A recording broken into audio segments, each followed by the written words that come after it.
Sir ఇప్పుడు మీరు Congress party నేతగా ఈ క్వశ్చన్ అడుగుతా ఉన్నాను. సో పోచారం శ్రీనివాస్ రెడ్డి ఒక మాజీ మంత్రి, ప్రస్తుతం బాన్సువాడ ఎమ్మెల్యే. ఆయన వీడియో పొద్దున్న నుంచి వైరల్ అవుతా ఉంది. మేబీ మీరు కూడా చూసి ఉండొచ్చు. సో నేను ఒక మంత్రిగా ఉన్నప్పుడు ఫోన్ చేస్తే జీవోలు వచ్చేది, పని అయిపోయేది. నేను ఒక మాజీ మంత్రిని, ఒక ఎమ్మెల్యేను గిన్నిసార్లు మంత్రులకు ఫోన్ చేస్తే రెస్పాన్స్ కదా, 20 సార్లు చేసినా కనీసం నిధులు ఇవ్వట్లేదు, ముఖ్యమంత్రి రెస్పాండ్ అవ్వట్లేదు అంటూ ఆయన పార్టీ మీద, ముఖ్యమంత్రి మీద, మంత్రుల మీద అసహనం వ్యక్తం చేసిన వీడియో వైరల్ అవుతా ఉంది.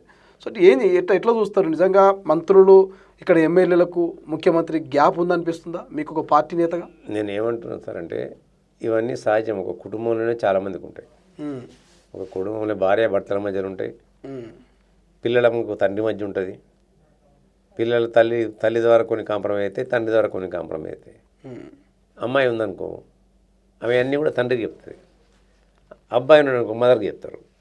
అదే మాదిరిగా ఇటువంటి ఇంత పెద్ద రాజకీయ దానిలో ఉండవు అని నేను ఉంటలేను. డెఫినెట్గా ఉంటాయి, ఉండవు అంటే అబద్ధాలు. డెఫినెట్గా ఇవన్నీ కూడా సహజంగానే ఉంటుంటాయి. ఇప్పుడున్న ఇప్పుడు ఇక్కడున్న ఆర్థిక పరిస్థితులలో అనేకమైన ఇబ్బందులు ఉన్నాయి. ఆ ఇబ్బందుల నుంచి చేయాలంటే కొన్ని పనులు కావు. ఇప్పుడు ఒకప్పుడు ఏకఛత్రాధిపతిగా చేసినప్పుడు కూడా నేనేమంటున్నా, పోచారం శ్రీనివాసరెడ్డి గారు టీఆర్ఎస్లో కూడా పనిచేసి వచ్చారు. వారు మంత్రిగా ఉన్నారు, స్పీకర్గా ఉన్నారు, అనేక పనులు చేశారు. ఎంతమందికి బిల్లులు కదా ప్రభుత్వంలో పే చేసినారు? ఇలా ఎన్ని బిల్లులు మనం పే చేయాలి? ఇంత ఆర్థిక లోటు ఎందుకు వచ్చింది? ఇలా ఫీజు రియంబర్స్మెంట్ అంతకాలం నుంచి కట్టనందుకే కదా ఇన్ని పైన ఇవ్వాలా? నాట్ ఓన్లీ ఫీజు రియంబర్స్మెంట్, ఇలా టీచర్, ఇలా రిటైర్డ్ ఎంప్లాయీస్ కానివ్వండి, ఇవన్నీ కూడా ఒకటిగా పేరుకుపోయి వచ్చినాయి. వాళ్ళ పనులు ఇచ్చుడు గొప్ప కాదు, పనులు అయిన తర్వాత బిల్లులు కూడా ఇవ్వాలి కదా. ఓకే, వీటన్నిటికీ మూలాలు మనం వెతుక్కోవాలి కదా, మూల కారణాలు ఏంటి అని వెతుక్కోవాలి కదా మనం.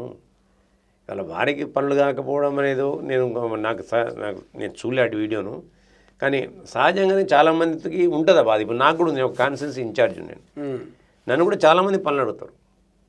ఈ మంత్రి గారి దగ్గర పోతే ఆ మంత్రి దగ్గర, ఆ మంత్రి గారి దగ్గర ఈ మంత్రి దగ్గర టైం అడ్జస్ట్మెంట్ జరగకపోవచ్చు. జరిగినా కానీ అనేకమైన సమస్యలు. ఇప్పుడు ఒకటే నేను అడుగుతుంటా ఒకే పనిని, ఆడున్న నిధుల కొరత ఉంటుంది, ఒకే పని కాదు కదా.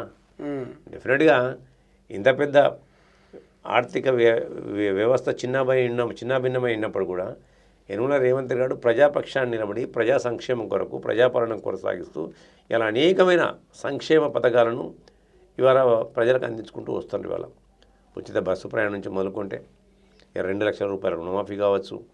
అదే మాదిరిగా విద్యను ఒక వ్యాపారంగా కాకుండా విద్యను ఒక పెట్టుబడిగా మార్చి భావితరాలకు విద్యనే మూలం అని చెప్పి అలా విద్యపైన విద్యలో అనేకమైన సంస్కరణలు తీసుకొచ్చి అనేక రకాలుగా స్కూళ్ళను, ఇంటిగ్రేటెడ్ స్కూళ్ళను కానివ్వండి, స్కిల్ యూనివర్సిటీని కానివ్వండి, స్పోర్ట్స్ యూనివర్సిటీని కానివ్వండి, ఈ ఫ్యూచర్ సిటీని కానివ్వండి, ఇవన్నీ తీసుకొచ్చుకుంటూ వాటితో పాటు ప్రజలందరూ కూడా సన్న బియ్యాన్ని ఇచ్చుకుంటూ, అందరూ కూడా ఆకలితో అలమటించకూడదని చెప్పి రేషన్ కార్డులు ఇచ్చుకుంటూ అడిగినన్ని, ఇవాళ దాంతోపాటు రైతు భరోసాను ఇచ్చుకుంటూ పెంచి రైతు భరోసాను ఇచ్చుకుంటూ ఇవన్నీ చేసుకుంటూ వస్తున్నప్పుడు కొంత ఇబ్బందులు ఉంటాయి. ఆ ఇబ్బందులను ఇంటి వలన మనమే అర్థం చేసుకోవాలి.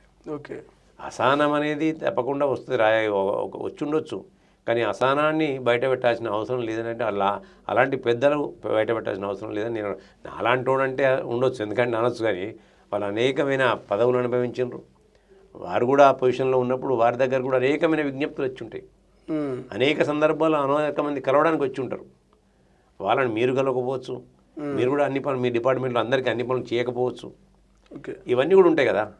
కాబట్టి సరే, ఆ వీడియో నేను చూడలే, ఇలా వచ్చినా కానీ అవన్నీ కూడా టీ కప్లో తుఫాన్లు సృష్టించడానికి అనేక మంది ప్రయత్నాలు చేస్తుంటారు. ఇవాళ పోచారం శ్రీనివాసరెడ్డి గారు ఒక విజ్ఞులు, అపారమైన అనుభవం ఉన్న వ్యక్తి.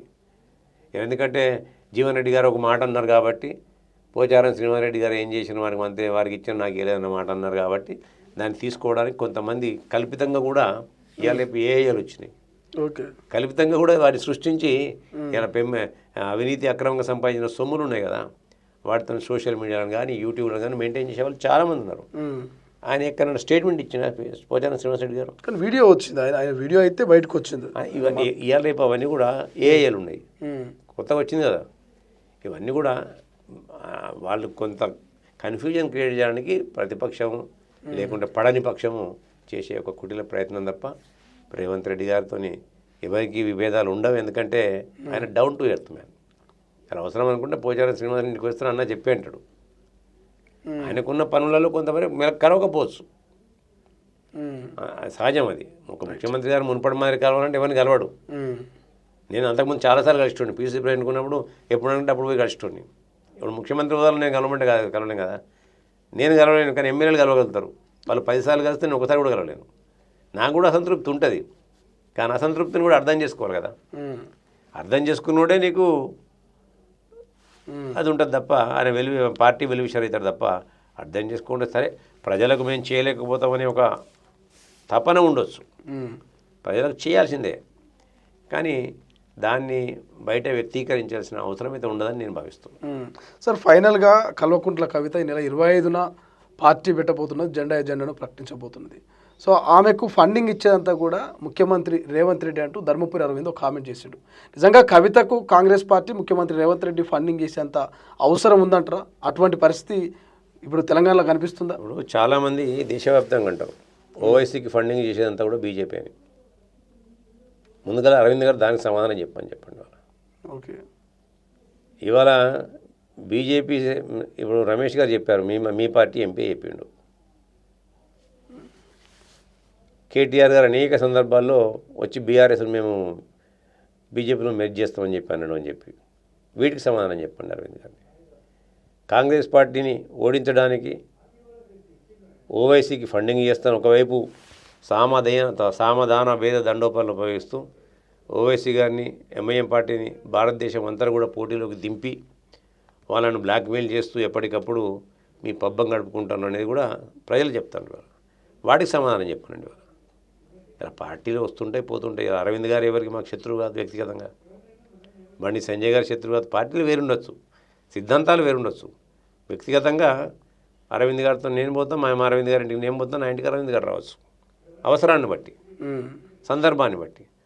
అంత మాత్రాన కేటీఆర్ గారే ఫండింగ్ చేయొచ్చు వాళ్ళకు, కవిత గారికి.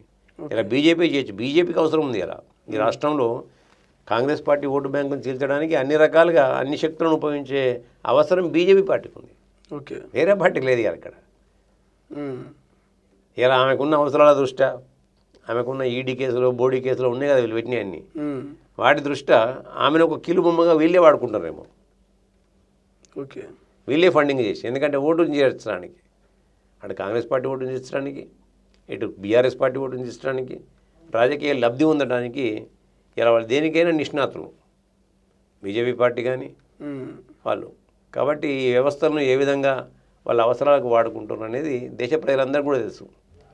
ఇలా ఈడీ నుంచి మొదలుకుంటే సిబిఐ కానీ, ఐటీ కానీ, విజిలెన్స్ కానీ, వీటన్నింటి కూడా ఏ విధంగా వాళ్ళు వాడుకుంటారు అనేది దేశ ప్రజలందరికీ కూడా తెలుసు. ఇలా అరవింద్ గారు మాట్లాడిన దానిలో ఎటువంటి ఇక నేతి బీరకాయలను నెయ్యి ఎంత నిజమో వారి మాటల్లో గంతే నిజం ఉంటుంది. ఆయన ఏదో పాసింగ్ కామెంట్ చేస్తాడు, వదిలిపెడతాడు. Easy man. కాబట్టి అరవింద్ గారు మాట్లాడే ముందు కూడా చాలా ఆలోచించి మాట్లాడితే మంచిది అనుకోని నేను వారికి విజ్ఞప్తున్నా. ఎటువంటి చిల్లర కామెంట్స్ చేస్తే మంచిది కాదని నేను వారికి విజ్ఞప్తి చేస్తున్నాను. Right, thank you so much. ఇది మొత్తం మీద సో కవితకు కాంగ్రెస్ ఫండింగ్ చేయాల్సిన అవసరం, ముఖ్యమంత్రి రేవంత్ రెడ్డి ఫండింగ్ చేయాల్సిన అవసరం లేదు. సో ఇక బీజేపీ కవితకు ఫండింగ్ చేసి కాంగ్రెస్ ఓటు బ్యాంకును చీల్చిన ఆశ్చర్యపోవాల్సిన అవసరం లేదు. సో అలా కూడా అనుకోవచ్చు అంటూ కేకే మహేందర్ రెడ్డి గారు చెప్తా ఉన్నారు. మరోవైపు ఇక బీఆర్ఎస్ పేరును మార్చి టీఆర్ఎస్గా ఒకవేళ కేసీఆర్ కనుక పెట్టబోతే మరి పూర్తి స్థాయిలో గతంలో ఉన్నటువంటి పూర్వ వైభవం రాకపోవచ్చు. ప్రజలు ఇప్పటికీ అర్థమైపోయింది. సో ప్రజలు నమ్మరు అనేటువంటి ఒక వాదన కూడా కేకే మహేందర్ రెడ్డి గారు చేస్తూ ఉన్నారు. సో చూద్దాం ఏం జరుగుతుంది. బీఆర్ఎస్ టీఆర్ఎస్గా మారుతుందా? ఆ అవకాశం ఉందా లేదా? కవితకు నిజంగా ఫండింగ్ చేసేది ఎవరు? కవిత పార్టీ పెడితే భవిష్యత్తులో ఎవరికి ఏ నష్టం జరగబోతుంది? సో వెయిట్ చేయాల్సిన అవసరం ఉంది, ఫ్యూచర్లో ఏం జరుగుతుంది అనేది. అసలైన తొలి వెలుగు. ఫాలో వాట్సాప్ @తొలి వెలుగు అఫీషియల్.